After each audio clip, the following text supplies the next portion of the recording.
Assalamualaikum warahmatullahi wabarakatuh. Yang terhormat Ibu Rahmi Faradisya selaku dosen pengampu mata kuliah IPA. Perkenalkan, kami dari kelompok 1 akan menyampaikan materi mengenai listrik dinamis dengan anggota kelompok Eva Milatul Karimah, Ena Fisna Nurbakti, Gebi Nurvita Anggraini, Lestia Saifuddin Hamid, dan saya Lilis Eka Putri. Untuk yang pertama, yang akan kami bahas adalah mengenai pengertian. Listrik pada dasarnya adalah rangkaian fenomena fisika yang berhubungan dengan kehadiran dan aliran muatan listrik. Listrik menimbulkan berbagai macam efek yang telah umum diketahui, seperti halnya terjadinya petir, adanya listrik statis, induksi elektromagnetik, dan juga adanya arus listrik. Sedangkan pengertian dari listrik dinamis sendiri adalah kumpulan dari beberapa elektron yang terus-menerus mengalir dari suatu tempat ke titik yang lainnya. Aliran listrik tersebut mirip dengan aliran sungai yang mengalir sehingga listrik dinamis disebut dengan arus listrik. Contoh penerapan listrik dinamis dalam kehidupan sehari-hari adalah pada konsep ketika saklar dipencet ke posisi on, maka kedua ujung batu baterai akan terhubung dengan dinamo yang ada di mobilan tersebut. Motor listrik itulah yang akan menggerakkan roda mobil-mobilan sehingga mobil-mobilan bisa berjalan.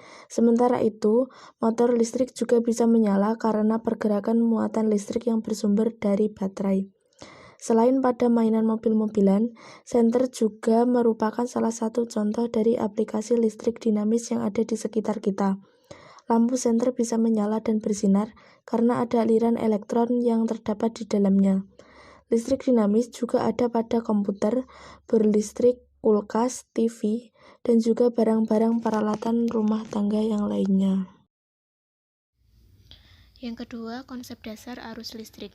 Arus listrik adalah aliran muatan listrik atau muatan listrik yang mengalir tiap satuan waktu. Arah arus listrik dari arah potensial yang tinggi ke potensial yang rendah, jadi berlawanan dengan arah aliran elektron. Seandainya muatan-muatan positif di dalam satuan penghantar dapat mengalir, maka arah alirannya sama dengan arah arus listrik, yaitu dari potensial tinggi ke potensial rendah. Secara sistematis dapat dituliskan I sama dengan arus listrik, Q sama dengan muatan listrik, T sama dengan selang waktu. Kemudian B, tegangan listrik. Sumber tegangan listrik yaitu peralatan yang dapat menghasilkan beda potensial listrik secara terus-menerus. Beda potensial listrik diukur dalam satuan volt. Alat yang digunakan adalah voltmeter. Beda potensial adalah usaha yang digunakan untuk memindahkan satuan muatan listrik. Hubungan antara energi listrik, muatan listrik, dan beda potensial dapat dituliskan dalam persamaan. V sama dengan beda potensial listrik dalam volt, W sama dengan energi listrik dalam joule, Q sama dengan muatan listrik dalam coulomb. Selanjutnya adalah hukum Ohm. Hukum Ohm adalah suatu pernyataan yang menyebutkan bahwa arus listrik yang mengalir pada suatu kawat konduktor sebanding dengan beda potensial yang diberikan pada ujung-ujungnya. Artinya, semakin besar beda potensial, maka semakin besar arus yang mengalir. Dan sebaliknya, jika beda potensial yang diperkecil, maka semakin kecil pula arusnya. Ketika arus listrik mengalir dalam sebuah kawat konduktor dengan beda potensial di ujung-ujungnya, maka arus akan berbanding terbalik dengan hambatan. Berdasarkan dua persamaan di atas, maka didapatkan rumus dari hukum Ohm sebagai berikut.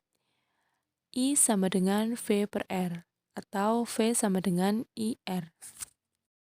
Selanjutnya, kebatasan hukum OHM. Hukum ini telah diturunkan dengan asumsi bahwa hambatan tidak tergantung pada arus, sehingga hambatan atau resistasi selalu tetap dan tidak tergantung pada arus.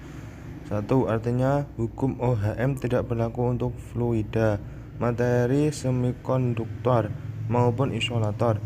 Material yang tidak memenuhi hukum OHM disebut sebagai material non-OHMik. Contoh soal hukum OHM. Sebuah elemen mempunyai gelombang 1,2 volt dan hambatan dalam 0,1 kubik. Berapakah kuat arusnya bila kedua kutubnya saling dihubungkan oleh sepotong kawat penghantar yang hambatannya 59,9 kubik?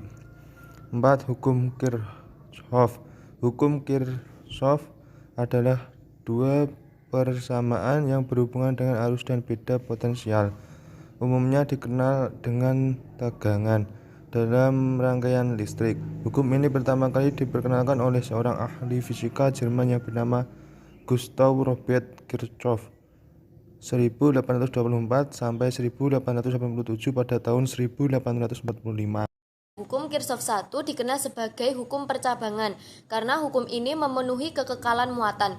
Hukum ini diperlukan untuk rangkaian yang multisimpal yang mengandung titik-titik percabangan ketika arus mulai terbagi. Hukum Kirchhoff 1 menyatakan bahwa jumlah arus listrik yang masuk melalui titik percabangan dalam suatu rangkaian listrik sama dengan jumlah arus yang keluar melalui titik percabangan tersebut. Ilustrasi hukum Kirchhoff tentang titik percabangan, arus I1 yang mengalir melalui titik percabangan A akan sama dengan jumlah I2 plus 3 yang keluar dari titik percabangan. Secara umum, rumus hukum Kirchhoff 1 dapat dituliskan sebagai berikut, yaitu sigma I masuk sama dengan sigma I keluar.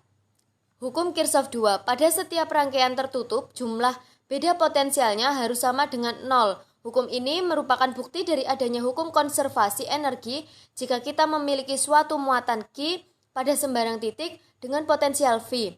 Dengan demikian, energi yang dimiliki oleh muatan tersebut adalah QV.